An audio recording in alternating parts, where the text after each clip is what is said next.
Thank you so much for the chance to come and to speak to you. I am always so touched that people want to hear my story. Um, I guess my story really is about embracing life and not embracing what you wish for life, but embracing kind of what you get and making peace with that. And once you make peace, in my case anyways, having things kind of come together in a really positive way, and sometimes better than you could ever expect.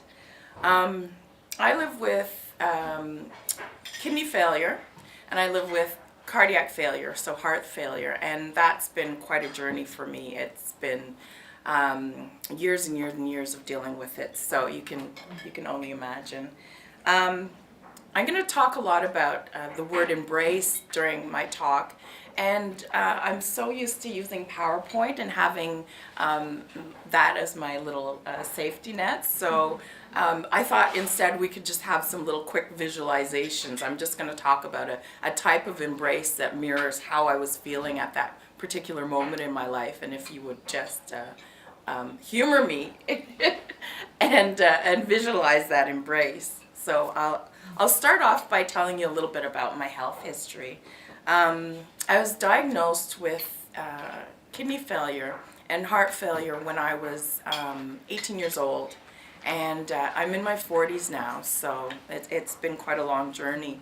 Once I was diagnosed, there was a few years where we just really worked at trying to maintain whatever kidney function I had.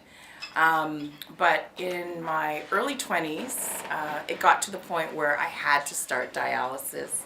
I remember that day pretty clearly, and it's the situation with one of the doctors that I still see occasionally. And I was, I think, 21, and I looked at him and I said, "Oh, I don't really think I want to do dialysis."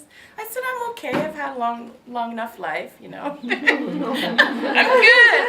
Like, we don't have to do this. And I look back and I'm really glad that he was like, okay, and just forced me to do it. But at the time, it really felt like the end of the world to me. So for those of you who don't know, dialysis is a medical treatment that does the work of the kidneys within the body. So it will clean your blood, and it will remove the fluid out of your body that your body just can't do anymore without your kidneys working. So that's what dialysis is. I did dialysis for about 3 years, and I started off here at Queens, and I was at KGH, and then I felt well enough, and I moved to Montreal, and I went to McGill, and I did a type of dialysis where I could have the freedom of doing it at home independently and still feeling like I could have some semblance of a life. So this type of dialysis, I could sneak out of a dinner party, go into a room for half an hour, do a treatment, come back in, join the party, as though I hadn't missed a beat, and I did dialysis in the car and road trips, and all different types of situations where I just made it work. And it wasn't because I was so enlightened or anything. I was young and I just wanted to have life, so I just figured it out. In my mid-20s, I got a call for a kidney transplant, and that was a pretty amazing moment. So I got a kidney from a person who had signed their organ donor card and spoken to their family, because that's an important part of it. And I received one of the organs from this person who unfortunately had passed in this really miraculous, wonderful gift of life, right? And that was amazing. That was the start of 13 years, years that I call my transplant bliss. And those were years where I just pushed my limits. I tried everything. I did everything. I dropped university. I went to theater school. I moved to New York City and acted and starved with the Juilliard and the Yale grads, And then another opportunity came to go to Atlanta, Georgia, and to work as a wardrobe stylist with a group of friends. And I worked in, music videos and commercials, and I wrote for TV, and I did all these fun things. And I just really enjoyed that time. I knew it was precious.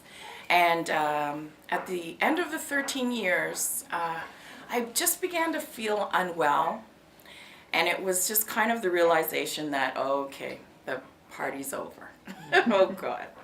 And it really was the end of that era.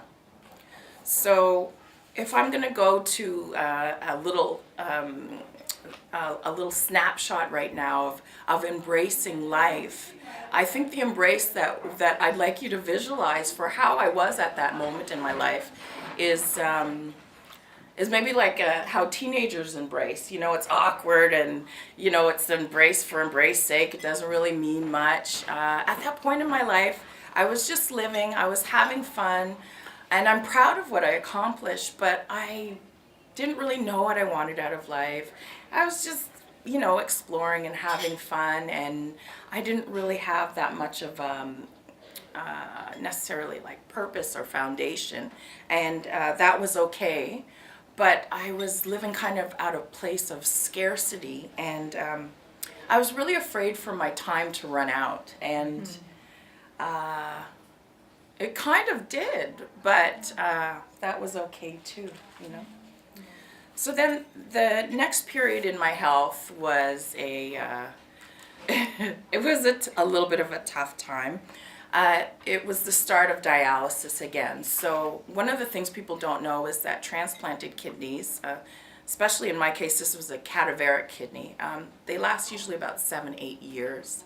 I was lucky enough to make mine last for 13, but they just don't last forever, and I don't think people necessarily know that. What do you call it? Cadaveric. Cadaver. Yes. Oh, okay. Yeah. Do they live longer if you take it from a living donor? Yes, they do last longer if you take them from a living donor, for sure. Yeah. So I started dialysis again, but this was kind of a different point in my life. I went back to university and finished up my undergrad, which I had, I'd dropped everything to go and live, right? And so I came back to some reality and some sense of responsibility in my life. But this time at dialysis, even though I did the same type of dialysis that I had done the first time, it was disaster after disaster. Like everything that could go wrong did. Every crisis, every possible painful procedure, every possible painful intervention, everything that could go wrong, unfortunately, it did. And all of this difficulty started to take a toll on my body just in general, and my health started to deteriorate. It just wasn't good. And then my body started to have a really violent reaction to the type of dialysis that I was doing, which was peritoneal dialysis. And that's kind of using your own body as the means of the dialysis. Anyways, I was getting peritonitis, and I was in and out of the emergency and the ER, the ambulance, and even in the ICU at times. It was a really, really tough time. And then on March of 2011, I had a cardiac arrest. And that was pretty much, it could have been the end. Very luckily, my boyfriend at the time and my aunt realized something was wrong, and they did the work to save my life in the meantime until the ambulance and the firemen came and everything. And this time in my life, I just know from what other people told me. I have no recollection. But I'm told that the defibrillator was used on me 4 to 5 times just to get my heart going again, period. And then they rushed me to KGH, and they put me in a medically induced coma. When I was in the coma, they told my family that there were 3 outcomes for me. One was that I was going to come out of the coma, and then I would just probably pass. Another option was that I was going to come out, but I was going to be in a kind of a vegetative state, and that I would have to live in assisted living or in a nursing home for the rest of my life, and that option. And then there was the third option, which is I was going to come out, but I wasn't going to quite 100% be myself, and I'd be some level of myself, some version of myself. And luckily it was number 3, thank God. I remember when I woke up out of the coma. I don't remember that part, but I do remember kind of coming back into myself. And since then, I do have to say I do have some memory issues, and there has been some damage in that sense. Just because they estimate that my brain was depleted of oxygen for maybe as long as a half an hour, that's a long time. So I'm pretty lucky to still be myself. I have my cue cards with me because I do have some memory issues, but I try my best. I just have to be organized, and I have to write things down, or else I just forget. So, so coming out of the coma and leaving the hospital, they also gave me a surgically implanted defibrillator, so if my heart ever does anything crazy again, I'll get a shock internally. I don't have to wait till the ambulance comes. Hopefully that never happens, because I've heard it's not great. I've heard it's really bad, but I'm pretty healthy, so I don't think it's going to. I kind of that period in my life, I was kind of looking around and thinking, why was my life saved? Like, why have I survived all of this, The next event in this period of my health was having a parathyroidectomy, so a parathyroid operation. And when they went in, they noticed that I had some cancer on my thyroid itself, so they removed some of that.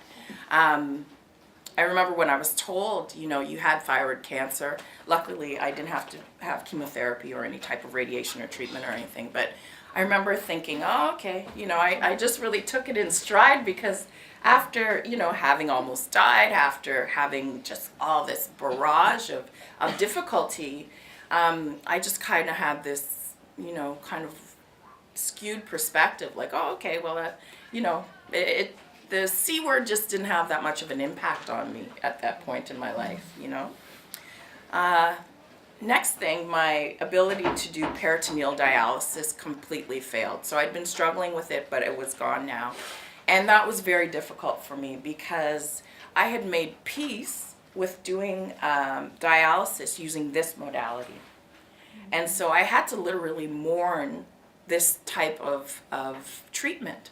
And I had to move on to doing hemodialysis, which, as far as I was concerned, was the devil. Like, I just hated it. I hated the idea of it. I wasn't happy to have to make this transition, but I knew I had to do it, and so I did.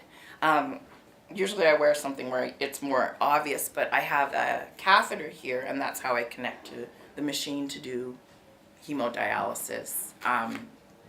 I'm not shy of it. I'm so used to it now, and it's my lifeline, so it's important to me. So I started off at in-center dialysis, which is where the sickest people are, and that's where you go to the hospital. And that was overwhelming for me. Just sight, sounds, smells, barrage of the senses, and it was too much for me. And it was very, very depressing and hard. So I worked at, like, okay, I'm going to be really good at this so that I can eventually get to go to a satellite unit, which is smaller, independent of the hospital, and quieter and less stressful. And so that was how things were going for me as far as my health was concerned. It was a very, very low time for me. I was 39 years old, and I was at a low point, so low that I was discussing palliative care with the social worker. And I was told that when I was ready, if I was ready, that they would make me comfortable at home to die. And in my head, it kind of appealed to me, but it kind of didn't make sense. I was like, you're 39 years old. What are you doing talking to the social worker about palliative care? But it just was how low that time was. And I have to say, my rock bottom was when the doctors told me that because my heart was so weak that I would not be a candidate for a transplant ever again in my life, that was not an option for me, and that as long as I lived, I would have to do dialysis. And that also contributed to me seeing palliative care as a way out, because at that moment, dialysis was really, really tough to think about.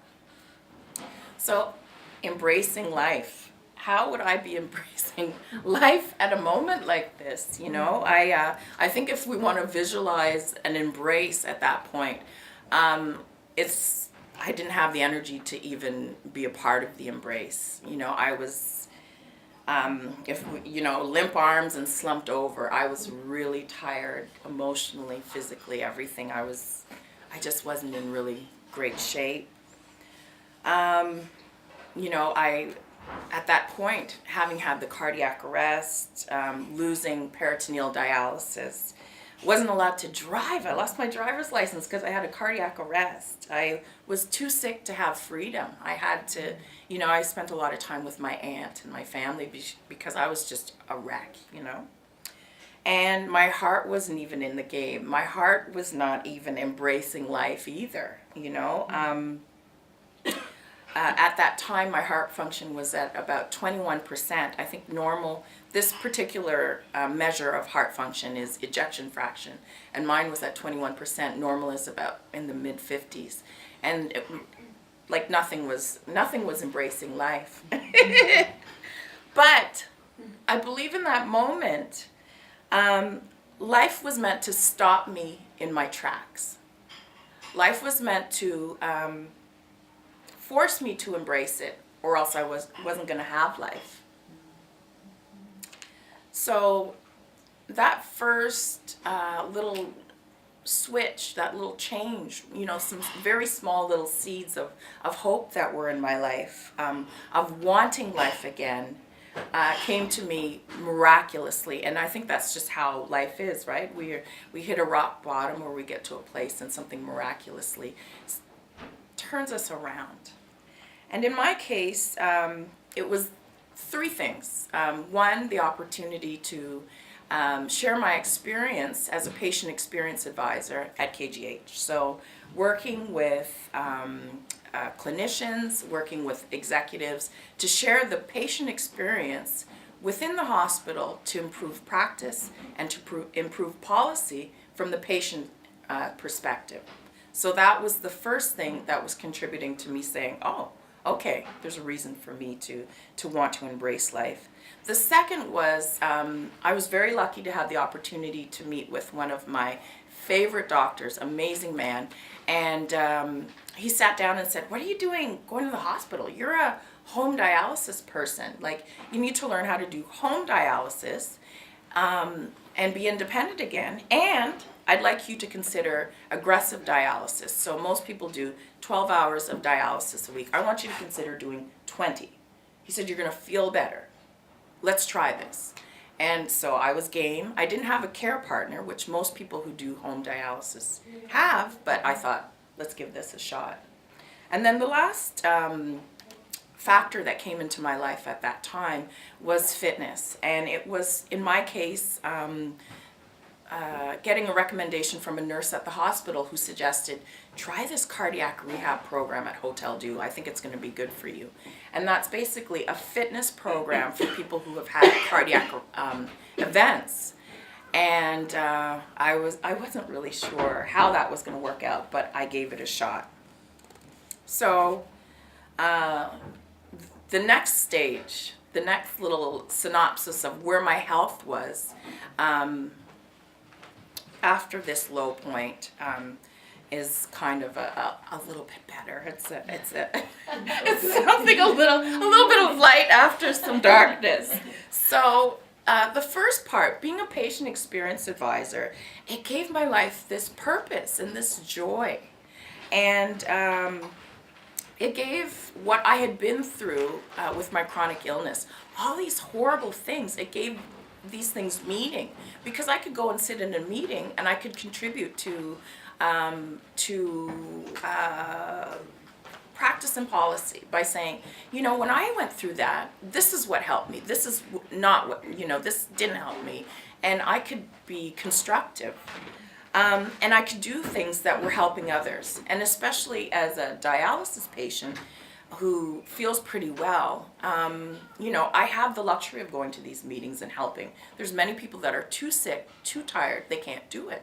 So I felt like I could really contribute in a way, and that felt good. And then the aggressive home hemodialysis, I was back home. Like, I didn't even realize what a difference that made for me.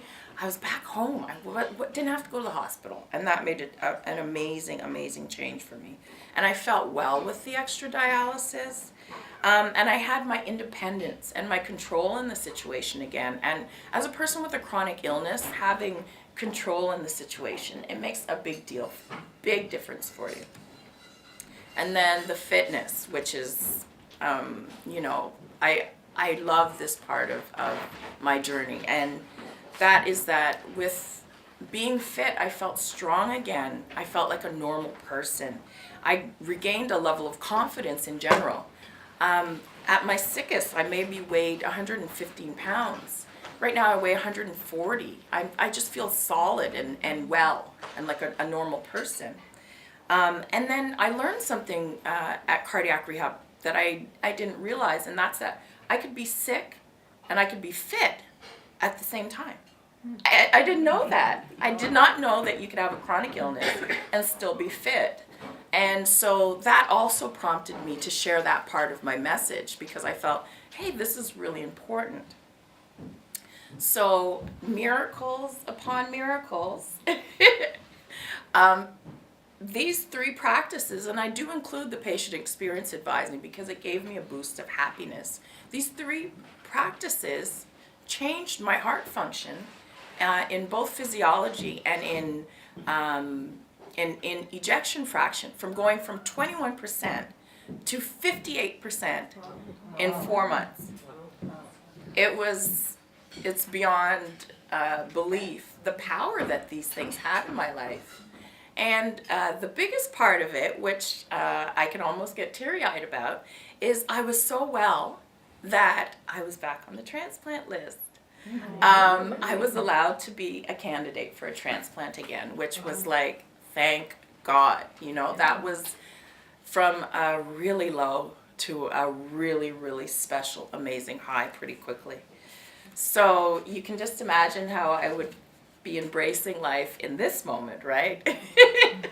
If we're gonna visualize something, I think it's like the moment where you get a gold medal at the Olympics and you're doing high fives with your team and you're pumped and you're feeling really, really good. And it was a shift for me in general in the way I thought about life. I wanted to be here all of a sudden. I felt entitled to be here, which I hadn't felt in a really long time. And I felt worthy of life and of this good health and of feeling well, which made a big difference for me. I had to do the work to make my life good, but my life was good despite the challenges I was dealing with at the time and despite how difficult the past was. It felt good. So this moment was an embrace of knowing how much it was worth it to do the work of making my life worth living.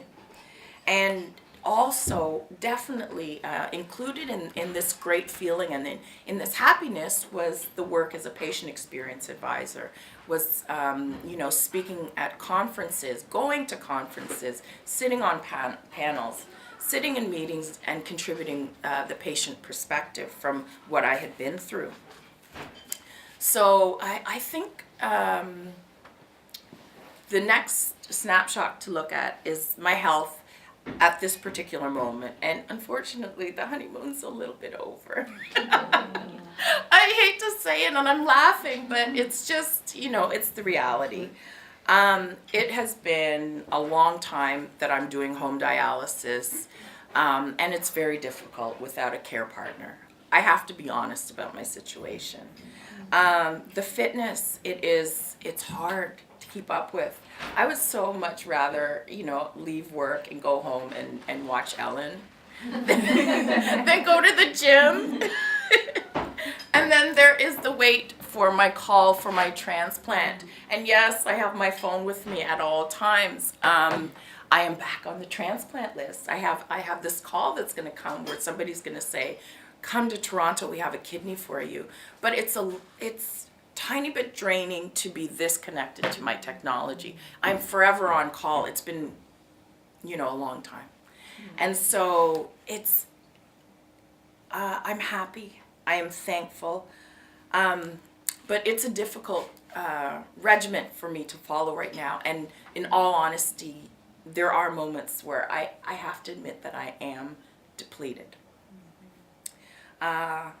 It's definitely time consuming, but I have no choice, And what makes it even more difficult is the type of person I am. I'm still working. I'm still doing volunteer work, and I'm still trying to have a semblance of a life, especially a social life, right? I want to have fun, right? So it's just fitting everything in, which isn't always easy, but it's worth it because I want to be here, So my embrace for this particular moment in my life, if we could imagine, myself and life are a really, really old married couple. And the embrace is just brings back a rush of all the really good things, but also the really bad things too. It's that kind of feeling. Even with this amazing future that I'm looking forward to, with all this great work that I'm doing in advocacy and talking and going to conferences and writing and blogging and doing all this fun stuff that I even anticipate will be even better after I get my kidney, because I won't be tethered to my machine. I'll be free and able to travel more. I still have to work really hard to have the life that I have, doing the work of keeping well, and that's a lot. Plus there's the limbo, being in this waiting period, sitting waiting for the phone to ring. And I'm telling you, if the phone rings now, I'm leaving. Peace. Love you guys, but I'm going to get my kidney. It's just the reality. But the wait can be a little excruciating at times. I sometimes think if this was like Simpsons or Family Guy, it would be that scene where you can hear the crickets and then like a single tumbleweed, goes through frame. Like it's tough, What makes it even a little bit worse for me is that I'm a B blood type, and Bs for some reason wait the very longest to get organs. So, I couldn't even get a break there. Like, it just has to be, it is what it is. So I thought I would explore another aspect of my current health situation. And it's a snapshot, but it's from a different perspective. Yes, I am physically depleted and I'm doing my best, but there is also the psychological and the emotional stamina side to it. Really trying to keep on good ground, having these dark thoughts every once in a while, thinking like, oh my God, I have this amazing future to look forward to, but I'm in this really dark valley. Like, how am I going to get through this? How am I going to get through this time? This work of the aggressive dialysis and this gym schedule were really meant to be short-term solutions. This was supposed to be a short-term measure. This was not supposed to be years into it, trying to keep up this pace. Psychologically, I definitely have moments of just being very depleted, and feeling kind of on the edge, knowing that there's something really amazing to look forward to, but also knowing like I have to do a lot of work to get to there, and a lot of day-to-day work, like just never really getting to take life for granted in a way. So we're at another snapshot of embracing life, and very luckily this is a different snapshot than I've had at any other point in my life.